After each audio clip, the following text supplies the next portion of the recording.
Simbora, turma! Simbora! Muito boa noite! 9h15, pontualmente, segunda-feira, dia 11 de abril. Começando a edição de hoje do nosso Minuto Geográfico. Normalmente não temos feito o Minuto Geográfico dia de segunda-feira, mas hoje havia uma disponibilidade e por que não entrar ao vivo? Tem algumas notícias interessantes para compartilhar. Faz tempo que a gente não conversa aqui sobre a pandemia. Aí eu trago para vocês também algumas notícias interessantes relacionadas à pandemia, porque depois desse contexto todo de guerra, parece que a pandemia, esse debate acabou ficando em segundo plano. Então tem muita coisa interessante. Boa noite para vocês que estão ao vivo. Grande abraço para vocês que vão entrar posteriormente. Queria lembrar vocês que no próximo domingo teremos um evento espetacular, que é a Semana da Geopolítica. Duas aulas incríveis, tanto no domingo quanto na segunda-feira, 8h15 da noite. Eu vou transmitir pelo canal do YouTube, mas os links eles não ficam listados. Só vai receber o link quem entrar para os grupos do WhatsApp. Beleza? Então vai ser muito bacana. Esperando por vocês. Quem ainda não entrou, entra porque o link ele está na bio. Deixa eu pedir uma coisa para vocês também. Quem puder, aperta agora no aviãozinho. Como essa live foi de última hora, acabei que eu não postei que teria hoje. Postei praticamente agora. Quem puder, avise para os amigos nos grupos. Tranquilo? Também vai mandando aí para o pessoal e a gente vai avançando da melhor forma. Beleza? Tranquilo. Vamos embora. Tudo ok com a imagem? Tudo ok com o áudio também? Tudo direitinho? Tá tudo perfeito, né? Tá por aqui também, tudo tranquilo. Beleza? Então quem puder, aperta agora no aviãozinho, dá uma carga máxima aí, gigante. Convidem os amigos. Tudo bom, Sofia? Até amanhã, né? Teremos aula. E é isso aí. Tá bom? Tranquilo, pessoal. Eu vou fazer o seguinte, eu vou tirar os comentários agora, e porque eu quero que vocês fiquem bem concentrados. Quero que vocês aprendam, assim, bastante. Então, vocês podem se concentrar, tá certo? Vão anotando e vai ser mais rápido hoje. Aí vocês podem, no final, mandar as dúvidas e a gente vai se organizando, tá bom? Não esqueçam de convidar os amigos, firme Carol, e vamos embora. Pessoal, seguinte, hoje circulou notícia bem interessante, falando sobre a visita do chanceler da Áustria. Pois é, a maior ou uma das maiores lideranças políticas da Áustria decidiu visitar Moscou. Ele foi até a Rússia visitar o Vladimir Putin. E isso é muito simbólico, isso é muito importante, porque é o primeiro líder europeu. Nós temos agora o quê? 47 dias de guerra? 47 dias dessa guerra de agora, porque a guerra, na verdade, ela já vinha acontecendo. Mas foi o primeiro líder europeu a viajar até a Rússia e a visitar o Vladimir Putin. Eu queria lembrar vocês que a Áustria, ela não integra a OTAN. Ela não faz parte da OTAN. A Áustria, ela diz que militarmente o país é neutro. Só que aí o chanceler, ele disse uma coisa que eu achei muito interessante. Ele disse assim, olha, nós somos militarmente neutros, mas moralmente nós não somos neutros e nós condenamos a guerra. Inclusive, antes do avião dele chegar, antes dele voar para a Rússia, ele disse que iria pressionar, no bom sentido da palavra, o Vladimir Putin a parar a guerra. E só para lembrar vocês também que a Áustria ela não é membro da OTAN, mas ela integra a União Europeia, bloco econômico e político fundado aí no final da década de 50, um bloco com mais de 60 anos de funcionamento. Então, só para vocês entenderem, a Áustria não faz parte da OTAN, da Aliança Militar, mas a Áustria faz parte da União Europeia e a Áustria foi o primeiro país a ter o primeiro chanceler pós início da guerra. Antes da guerra teve um verdadeiro beijamão ao Vladimir Putin, muitos líderes visitando Moscou, mas ele foi o primeiro. O que é que chamou minha atenção? Pô, eu fiquei preocupado, Quando ele saiu do encontro, ele disse o seguinte, não estou otimista. Não estou otimista, eu conversei com Vladimir Putin, mas eu não estou otimista que a guerra possa acabar. A opinião dele é a minha opinião. A diferença é que ele foi olho com olho, frente a frente com Vladimir Putin. E eu estou aqui no Brasil fazendo análise. Pois é, mas minha visão é a mesma dele. Inclusive, eu vou dizer uma coisa para vocês. Agora, o que me parece é que a Rússia está concentrada, é como se fosse uma questão de honra, a Rússia conquistar toda aquela região do Donbás. Eu vou fazer um teste com vocês aqui, deixa eu ver se funciona. Pronto! Pegou, ó! Que massa! Eu não vou precisar mais ficar feito um doido para lá e para cá. Estão conseguindo ver a imagem? Deixa eu tentar agora dar um zoom. Que massa! Estão vendo aqui? Pronto. A ideia da Rússia, como eu estava dizendo a vocês aqui, é conquistar toda essa área litorânea aqui do Mar de Azov. Conseguem ver? Pegando depois aqui o Mar Negro. Mas o grande objetivo da Rússia hoje é conectar. Estão vendo aqui a Crimeia, que a Rússia conquistou em 2014, com o restante do leste, pegando até o território russo. Então, hoje parece que é uma questão de honra, ó, a Rússia conquistar essa área de Mariupol. Estão vendo aqui? Mariupol é uma cidade portuária super importante para a Ucrânia. A Rússia quer conquistar, porque se a Rússia conquistar Mariupol, a Ucrânia perde a saída que tem para o Mar de Azov. E também a Rússia está investindo muito forte aqui nessas áreas próximas a Donetsk e a Luhansk. Lembrem, no começo da guerra, deixa eu voltar para mim. Gostaram da ideia? Acho que sim, hein? Então, no começo da guerra, olha, já somos 600 pessoas aqui, que bacana. Convidem mais, aviãozinho.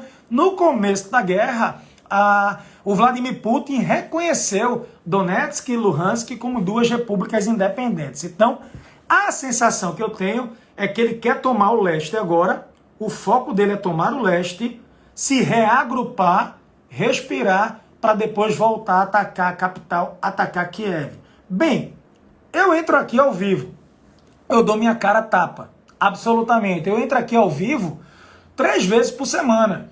Eu não tenho medo aqui, vergonha absolutamente, de falar meu ponto de vista, minha opinião. Eu estudo para isso, trabalho para isso, leio absolutamente todo dia. E eu volto a dizer a vocês, essa guerra entre Rússia e Ucrânia, ela não está perto de acabar.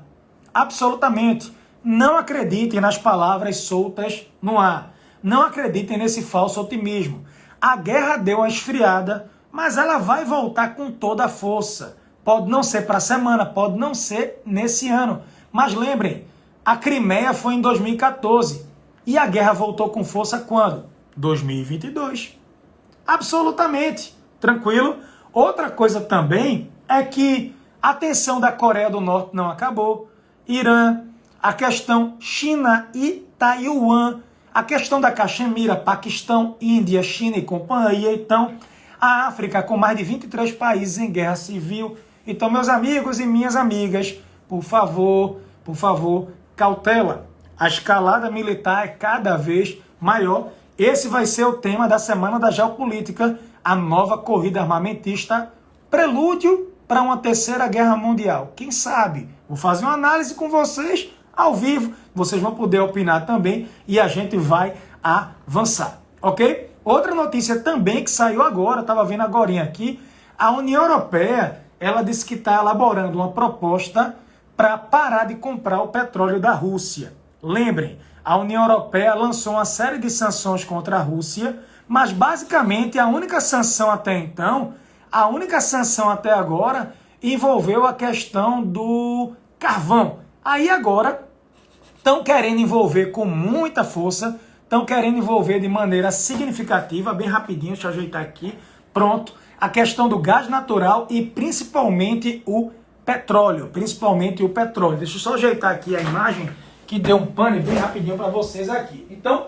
só para vocês entenderem, eu acho que vocês estão me escutando bem direitinho, só para vocês entenderem, é muito difícil para a Europa. É muito complexo para a Europa embargar o petróleo e o gás natural da Rússia, porque a dependência é muito grande, mas estão tentando costurar algum tipo de acordo, novos fornecimentos e por aí vai. Beleza? A gente vai dando notícia para vocês. Outra notícia também. Seguinte, eu faço parte de um grupo do Telegram, vários grupos do Telegram. Eu uso basicamente para isso, e um dos grupos você tem vários moradores de Mariupol. É um grupo basicamente de moradores que não estão lá. A internet por lá praticamente ela não funciona, mas você tem grupo de moradores, tem um brasileiro que me colocou no grupo, que eles saíram da cidade. 90% da cidade devastada, destruída e são ponto. Hoje rolou um pânico no grupo, principalmente as mães que deixaram os filhos lutando na guerra, Mariupol está resistindo, de que a Rússia teria feito um ataque químico.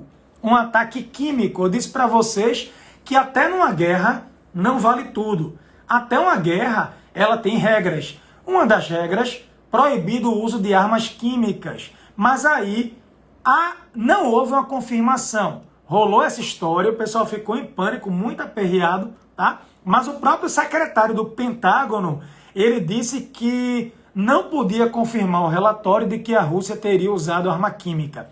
Parece que a Rússia, ela quer usar arma química para forçar Mariupol a se entregar. Eu já recebi um vídeo onde mais 260 soldados se entregaram na cidade, entregaram as armas, mas o que se diz é que tem milhares ainda dispostos a seguirem na luta com um certo propósito aí. Beleza? Tranquilo? Outra análise interessante que eu estava vendo hoje, presta bem atenção. Deixa eu tentar colocar para vocês aqui o mapa de novo, porque eu acho que vai ser legal. Pera aí com calma. Eu estou aprendendo ainda, viu, gente? Eu fiz eu vou chamar de uma gambiarra aqui. Absolutamente pronto. Deixa eu tentar mostrar para vocês aqui, bem rapidinho. Pronto. Vejam se vocês conseguem ver. Esse é um país, conseguem ver, chamado de Argélia. Estão vendo o mapa da África? Aqui você tem a Argélia, certo? E aqui, parece uma bota, vocês estão vendo aqui, nós temos a Itália. Conseguem ver? Itália de um lado, dá um coração quem está vendo aí. E a Argélia gigante, é um país de maioria árabe do outro. A Itália e a Argélia, vocês conseguem ver que são dois países muito próximos, Itália e Argélia. Praticamente o que separa é um pequeno trecho aqui do mar Mediterrâneo. A Argélia e a Itália fecharam hoje um acordo. Para fornecimento de gás natural. Podem acreditar. Só para dar um dado a vocês, a Itália depende muito, mas muito mesmo do gás estrangeiro. Ela comprou no ano passado 29 bilhões de metros cúbicos de gás, cerca de 40% das suas importações no total de gás, certo? E aí agora, a Itália não quer depender da Rússia. A Itália pensou, eu quero agora aumentar minha dependência em relação à África, em relação à Argélia, através de quê? De gasodutos. Eu não tenho detalhes do acordo ainda, mas tem um ponto interessante que eu quero contar para vocês. Olha o mapa. Posso mostrar? Dá uma reparada no mapa aqui. Tem outro país, vocês conseguem ver, que fica bem próximo à Argélia, um país europeu que é a Espanha. Estão vendo aqui? De um lado você tem a Argélia, do outro lado você tem aqui, olha, a Espanha. A Espanha também precisa do gás.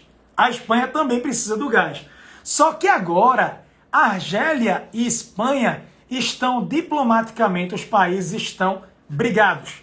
Para vocês entenderem, Argélia e Marrocos, atenção, falei disso no Minuto Geográfico. Argélia e Marrocos, vocês estão vendo aqui lado a lado, são dois países que disputam essa área aqui do Saara Ocidental. Essa área aqui, estão vendo? Deixa eu dar um zoom. Deixa eu tentar dar um zoom aqui. Pronto! Estão vendo aqui? Os dois países disputam o Saara Ocidental. Tanto a Argélia quanto Marrocos. Estão vendo? Saara Ocidental, para quem não sabe, a título de curiosidade, foi colônia da Espanha. Até 1975 foi colônia da Espanha. Ficou independente, vírgula, porque até hoje o território é disputado. Você tem a Argélia dizendo que o território é dela, você tem o Marrocos também, e podem perceber, não sei se vocês conseguem ver, que a fronteira aqui, pelo Google Maps, ela está serrilhada. Conseguem ver? A fronteira do Saara Ocidental está serrilhada, porque isso indica uma zona em disputa. A Mauritânia também quer um pedaço do Saara Ocidental, certo? A Argélia quer um pedaço e o Marrocos. Veja, a Espanha, ela pregava a neutralidade. Mas tinha uma boa relação com a Argélia. Quando foi agora, recentemente, a Espanha tomou algumas medidas consideradas simpáticas ao arquirrival da Argélia, ao Marrocos. Olha o que tem dizendo aqui, ó. A Espanha, que é um grande importador, a Espanha, que é um grande comprador de gás, depois que Madrid, Espanha, abandonou a política de neutralidade de décadas e tem apoiado o Marrocos, é como se a Espanha estivesse agora apoiando o Marrocos, com simpatia pelo Marrocos, nessa questão do Saara Ocidental, a Argélia decidiu romper. Então a Argélia, que poderia fornecer muito mais gás natural para a Espanha também, feita agora com a Itália, disse que não tem esse interesse, tá bom? Lembrando a vocês que existe um movimento separatista lá no Saara Ocidental, a Frente Polisário, os Saharaus, a Frente Polisário disse que vai romper com a Espanha, a Frente Polisário que tem o apoio da Argélia. Para resumir, a grande briga pelo Saara Ocidental, de um lado a Argélia, do outro lado Marrocos. A Argélia apoia um grupo da Frente Polisário e a Espanha ficava neutra, pendendo para o lado da Argélia, quando foi agora o governo da Espanha vem mostrando uma maior simpatia pela pauta relacionada ao Marrocos. Tem a questão da migração envolvida, a questão do turismo também, outras trocas econômicas, resultados podem azedar o comércio de gás naquela região, ok? Uma notícia também, hoje teve uma reunião entre Joe Biden, presidente dos Estados Unidos, e o governo da Índia. A Índia tem sido muito pressionada pela União Europeia, porque a Índia comprou com desconto petróleo da Rússia. Vê, enquanto o mundo inteiro quer boicotar a Rússia, quer embargar a Rússia, o que é que está acontecendo agora? A Rússia ofereceu petróleo para a Índia. Promoção. 13 milhões de barris. 13 milhões de barris. Só para dar um dado a vocês, no ano passado a Índia tinha comprado 16 milhões. Agora, só no começo do ano, 13 milhões de barris, petróleo bruto, made in Rússia. Pois é, aí o mundo está querendo sufocar a Rússia, a Índia vai lá e diz, eu compro o teu petróleo, afinal o teu petróleo está muito o quê? Barato, é petróleo com grande desconto. Então o governo de Modi, o governo da Índia, a Índia já praticou abstenção na votação do Conselho, da ONU, na Assembleia Geral da ONU. A Índia não quis punir a Rússia, não quis expulsar a Rússia, suspender a Rússia do Conselho de Direitos Humanos. Aí agora criou-se essa questão. Os americanos querem pressionar. Se a gente parar para pensar, a Índia é membro de um agrupamento que é formado por Estados Unidos, Japão e Austrália. Então, a Índia serve ostensivamente como um baluarte regional contra a China. Índia e China têm rivalidade histórica. E aí se esperava que a Índia se posicionasse contra a Rússia. Já que Rússia e China estão melhores amigos, entre aspas, então a Índia iria se posicionar contra a Rússia também, além de ser contra a China. Só que a Índia é cliente. A Índia compra sistemas de defesa da Rússia. A Índia é um grande cliente militar da Rússia. A Índia prefere ficar em cima do muro, observando, comprando petróleo mais barato, comprando armas da Rússia, no que pese que, economicamente, a maior parceria comercial da Índia é com a própria União Europeia, com os Estados Unidos também. Então, estão tentando pressionar a Índia, para a Índia abandonar a Rússia, parar de comprar petróleo na promoção, parar de negociar com a Rússia e se juntar ao embargo internacional. Mas parece que o governo da Índia diz, qual é a vantagem? A União Europeia vai me embargar se eu continuar comprando coisas da Rússia? Não, porque a Índia é muito forte. A União Europeia precisa da Índia. Os americanos vão me boicotar se eu continuar comprando coisas da Rússia? Não, porque os americanos precisam da Índia. Então a Índia está se aproveitando desse posicionamento como emergente, é um país muito forte, e ela disse, eu vou comprar energia da Rússia. No meio de uma inflação, de uma pandemia dessa, é popularidade que eu tenho com o meu povo. Oferecer um gás, oferecer um petróleo mais barato. Então a Índia, ela vem se abstendo das votações das Nações Unidas.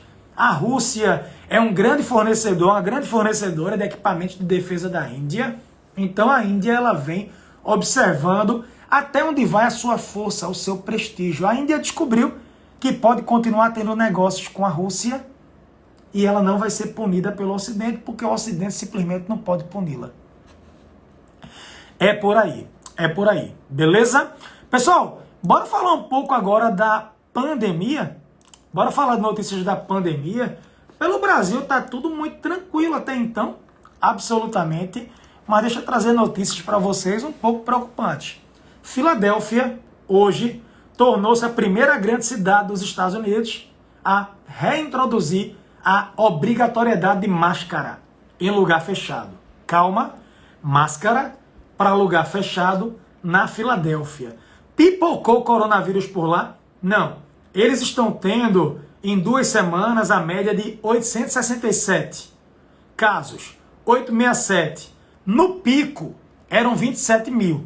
Ou seja, bem distante do pico. 867 para 27 mil. Pouquíssimas mortes, basicamente. Mas aí o pessoal disse, as autoridades, cautela. Eu não vou pagar para ver. Vamos passar 2 semanas com a máscara obrigatória em local fechado. E se for o caso, a gente retira de novo. Observar. Outra notícia. Parlamento da Alemanha hoje votou contra o plano do atual chanceler, do Olaf Scholz. O chanceler, ele queria aprovar a vacinação obrigatória para maiores de 60 anos. Ou seja, qualquer pessoa na Alemanha com mais de 60 anos seria obrigada a tomar a vacina. Aí, resultado, o parlamento alemão recusou o projeto da vacinação obrigatória. Qual a opinião de vocês, hein? Qual a opinião de vocês sobre isso? Absolutamente, ok? Aproximadamente 59% da população alemã recebeu a dose de reforço. Mas aí o parlamento disse, olha, obrigatoriedade não. Muita repressão em Xangai, tem drone mapeando as pessoas estão em lockdown, até pet, até animal doméstico proibido de sair de casa.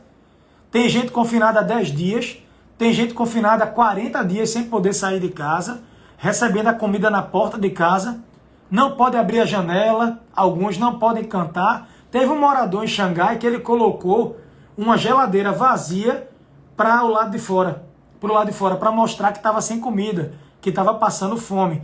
A pressão está muito grande para o governo da China abandonar essa restrição, tá? Xangai está distribuindo caixa com comida, enfim, mas tem porções da cidade, 25 milhões de habitantes, que simplesmente não tem mais comida. O povo está desesperado e aí o governo está considerando rever as medidas, a política da Covid zero. A China quer a política da Covid zero, ok? Outra notícia, a EasyJet cancelou mais de 200 voos devido ao aumento de casos de Covid no Reino Unido, tá? Tá tendo muito caso de Covid entre os colaboradores, então cancelaram os voos porque não tinha funcionário absolutamente para manter isso daqui. Xangai vai ter confinamento em fases, estão começando a liberar alguns pontos da cidade. Xangai tem um porto super movimentado, dizem que é o porto de cargas, né, de contêineres mais movimentado do mundo. Tem fila de barco por lá. Isso vai gerar uma crise de abastecimento, alta do preço, inflação em várias cadeias produtivas do mundo. E é aguardar. É de fato aguardar, ver como é que vai ser, ok? A China confinou uma cidade com 9 milhões de habitantes em meio a um surto, 4.700 casos, ok? O número é muito pequeno, Mas, enfim, lá tem fábrica da BMW, lá tem várias fábricas de carros, estão fechando tudo, absolutamente, porque a China está com essa política da Covid zero. Preocupante, né? Para o contexto global, mas parece que o presidente começou a demonstrar aí preocupações em relação a isso. Vamos ver o que é que acontece, ok? Outra notícia em meio à eleição,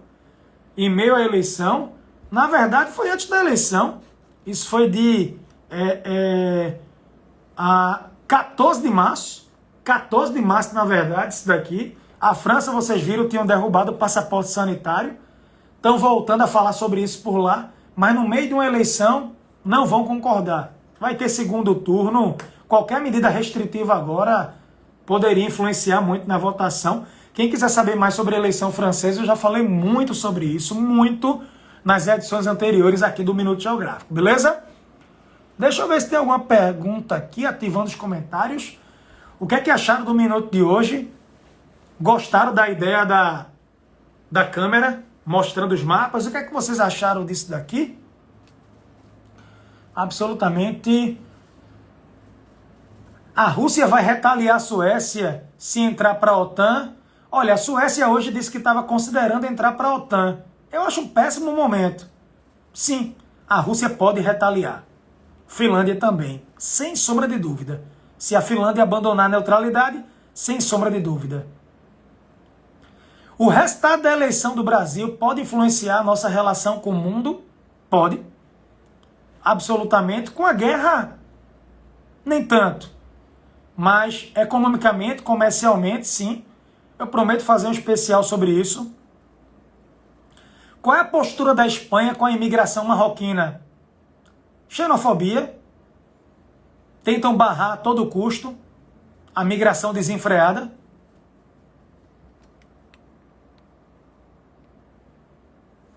É isso. É isso. Aí. Gostaram, turma? Que coisa boa. Quem gostou, deixa eu pedir uma coisa que eu sempre peço. Mais de 800 pessoas hoje aqui. Foi bom. Deixa eu pedir uma coisa a vocês. Compartilhem quando eu postar. Mandem os comentários aqui no YouTube e no Instagram também. E divulguem a Semana da Geopolítica. Eu botei uma postagem agora no feed. Com fundo preto lá. Eu tô com a cara de brabo, não é assim?